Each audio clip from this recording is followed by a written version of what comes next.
So holding him one time when he wasn't breathing, and I was 9 months pregnant, and he was rolling horizontally trying to catch his breath, and I had the dispatch telling me what to do, and the ambulance was on the way. A couple days later, we had a house fire. We didn't lose our house, but we did lose some things, and it was a hard transition. Ended up having a third son. So I had a 4.5-year-old who had just been diagnosed with a rare disease, which meant a life of hospitals and medical bills and surgeries. I had a 15-month-old who had just been diagnosed with the same rare disease, but total opposite symptoms. I had a newborn, a house that had just got on fire, my husband working swing shift work, and I was alone and depressed and desperate and trying to handle 7-hour doctor's appointments and no music. And no music, because honestly, I didn't know how for those things to mesh.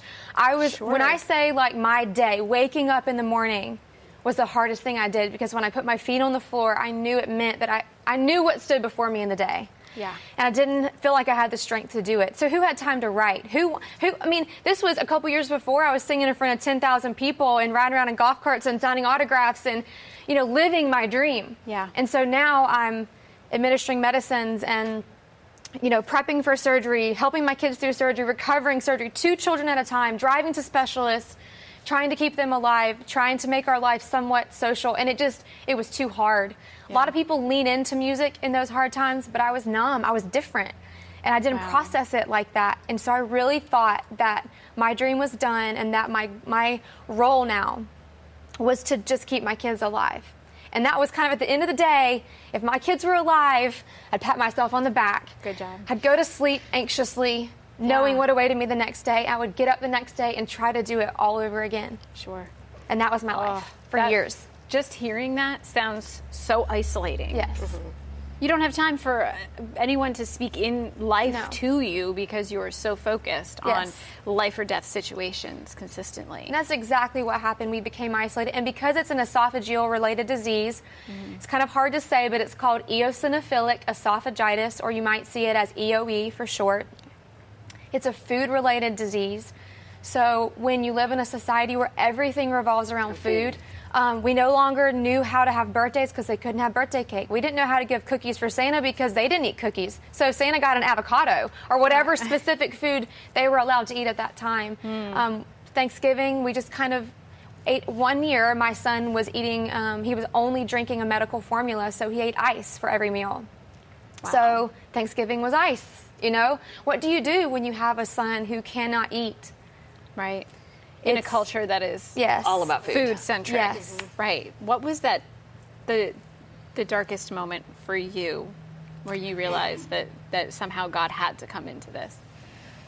There were a lot of moments for us along the journey when your children are touch and go, and when you don't know how you're going to pay your house because you're trying to pay formula, and your children are having 2 children are having surgery every 8 weeks.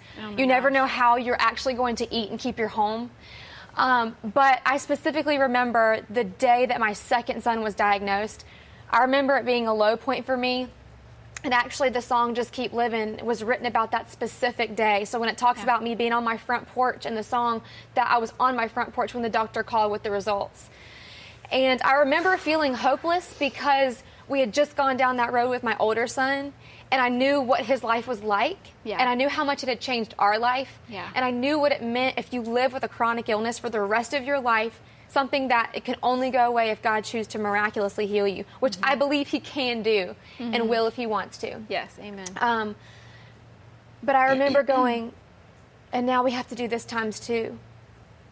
How this child, how is his second, and then I started fearing for my third child, is this genetic? Are we going to be doing this with all 3 of our children? Sure. So that was just a low place for me because it was a reality of our life, feeling like it was never going to change. Right. So then the question is, because I know your story right now is not there. It's not. Praise the Lord. Exactly. Because I like myself now so much better. Yes. And I got to meet you at this now, which and that's I awesome. love that fact. But where did you see hope start coming into your story when it comes to your dreams? Well, this is where I need to give a shout out to my husband, my high school sweetheart. We've been married 11 years. And he just, I think it's so interesting that we were high school sweethearts because God started that story a long time ago. He saw me when I was playing festivals in my hometown for 4 people. He saw me sing in church my whole life. And so he was there for that, you know. I introduced him to music. He went to his first concert with me. And he knew that I was a different person. He knew that the disease changed me. But he knew that what was missing. And I didn't have the courage to stand up and figure out what was missing. He knew it was music. So he spoke a lot of truth and love in my life and basically told me I wasn't living in purpose and that God created me with a talent and I was wasting it. So now that means, because I know you've had this high-speed journey since then with lots and lots of faith and lots of asking God and lots of recalibrating that have gotten you actually here to Franklin and to music in a whole new way. But we want to hear about the charity that you actually are supporting that has to do with some of the brokenness that your kids have experienced with their health. Because AppFed? Yes. Yes. Okay.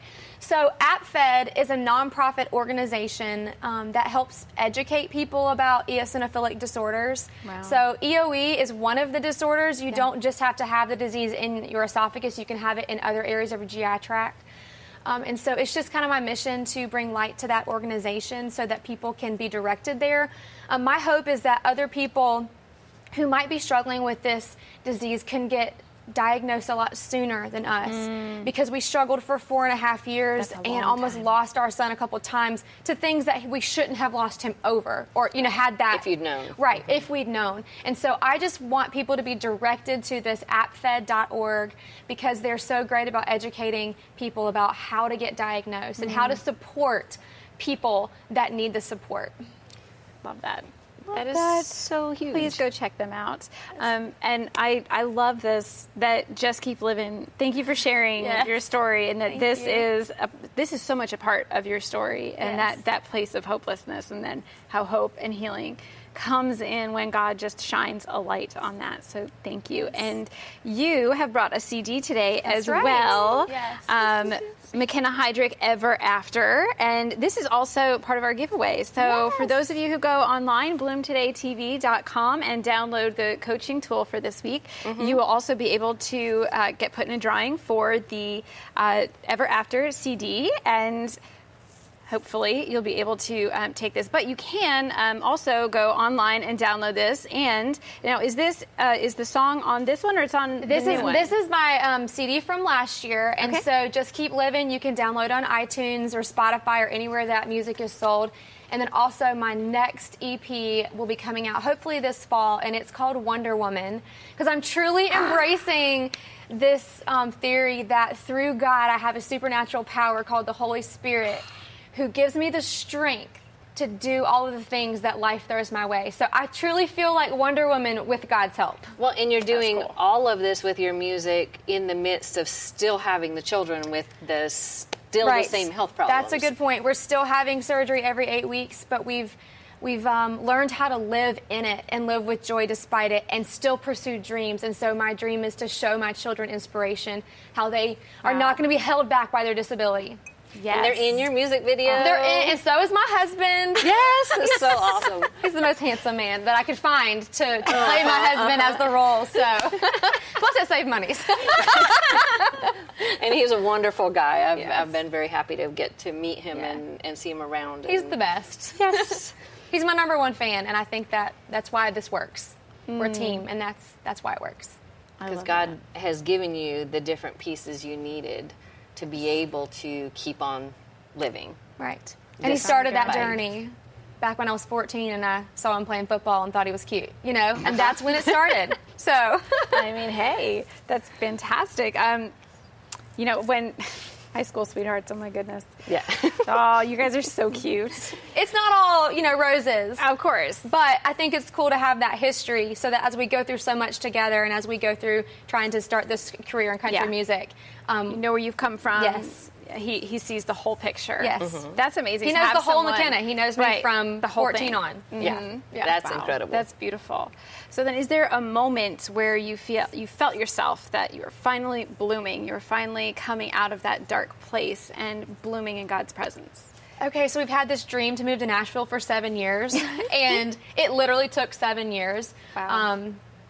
I think when I moved to Nashville with my 3 kids, my husband still didn't have a job in Nashville, so he was living back in South Carolina, commuting on the weekends, and we took this chance to live separately for 6 months so that I could really get. So I had been traveling to Nashville for years, working and recording and writing, but I needed to be here. And I think when we got here, and I felt that, the peace that we made the right choice, even though it seemed crazy to move to a big old city, coming from a little town in South Carolina with 3 kids on my own and trying to start this country music thing. But there was a peace that passed all understanding that we made the right choice and that God was going to make it work. And did you know, just a couple months later, my husband got a great job and now lives in Nashville with us. So God is faithful, and He is so good to us. Yes, amen. Taking leaps of faith. It was a big risk. Yes. And that's not my personality. So to be able to do that and then see God come through for me. On the other side. Yes, because He said, do this. And I'm like, I'm scared. But God said, do it. Trust me. You know? I mean, we have this in common, right? Yes, we do. We talk about this at the bus stop. You know, it's like I had the same thing, but I had no. I didn't have 3 children or a husband, but I had myself to move with no help getting and down one here. hand. And one hand. Like seriously. Now next time you move, you can call us. We have a truck. Yeah, there you go. Extra hands, helping hands. Yay! Help me. Thank you so much for coming in, McKenna, and sharing this awesome story. But we want to celebrate with you before you go. Okay. You are our ex-victim of the week. Yay! So thank you so much for just being raw and real with us. And we have some gifts that we want to share with you. So we have a necklace to match my tattoo. Okay. That way you can celebrate with us on having gone from being the victim of circumstances and loss of dreams and brokenness that comes with that, and instead becoming an ex-victim of that, where you bloom. That's why the flower is. And then, of course, like we have on the table with the chocolates and tissues, it's kind of a theme of ours. So we got you your own tissues. Oh, you know I need these because I cry too much. And you get your own little box of chocolates. Woo! And thank you so much. That way you have the chance to think of us and join us in all of these parts where we're taking the brokenness, the things that tell us that we're a victim of circumstances, of behaviors, of abuse, or of whatever it is, and that's going to destroy us, and we don't get to thrive and live our dreams and whatever. And instead, we get to look at it and go, oh, no. I'm an ex-victim of all that mess, and I'm trusting God. No longer in that brokenness, no longer in depression, no longer letting disease define our lives.